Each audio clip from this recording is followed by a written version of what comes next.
ইরানের থেকে প্রত্যাখ্যিত হয়ে পাল্টা হুঁশিয়ারি দিয়েছে মার্কিন প্রেসিডেন্ট ডোনাল্ড ট্রাম্প। বলেছেন, পারমাণবিক চুক্তিতে রাজি না হলে নজিরবিহীন বোমা হামলা চালানো হবে ইরানে। সেই সাথে নিষেধাজ্ঞার খড়গ আরও চাপিয়ে দেওয়া হবে ইরান সহ তার বন্ধু দেশগুলোর উপর। ট্রাম্পের এই হুঁশিয়ারির পরে চুপ থাকবে কি ইরান, নাকি তারাও নিজেদের সিদ্ধান্তে অনড় থেকে স্বয়ংসম্পূর্ণ হয়ে উঠবে সব দিক থেকে? গত সপ্তাহে ইরান সরাসরি আলোচনার প্রস্তাব প্রত্যাখ্যান করার পর ট্রাম্প 30 মার্চ এক সাক্ষাৎকারে প্রথমবার ইরানকে নিয়ে মুখ খোলেন।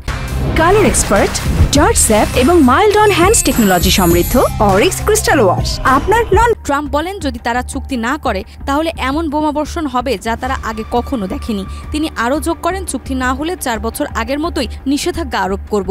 ইরানের পররাষ্ট্রমন্ত্রী জানিয়েছে, ওমানের মাধ্যমে ট্রাম্পের চিঠির জবাব দেওয়া হয়েছে, যেখানে নতুন পারমাণবিক চুক্তির বিষয়ে আহ্বান জানানো হয়েছে।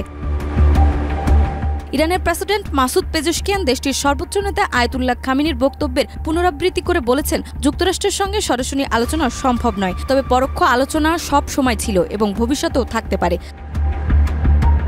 ট্রাম্প আরও জানান, ইরান ও রাশিয়ার পণ্য আমদানিকারকদের বিরুদ্ধেও নিষেধাজ্ঞা আরোপ করা হতে পারে। ট্রাম্প অভিযোগ করে বলেন, ইরান উচ্চমাত্রার ইউরেনিয়াম সমৃদ্ধ করে গোপনে পারমাণবিক অস্ত্র তৈরির পরিকল্পনা করছে, যা মোটেও উচিত নয়। এটার ফল তাদের ভোগ করতে হবে। তবে তেহরানের দাবি, তাদের পারমাণবিক কর্মসূচি সম্পূর্ণরূপে বেসামরিক শক্তির জন্য পরিচালিত হচ্ছে। নাজমা, মাই টিভি।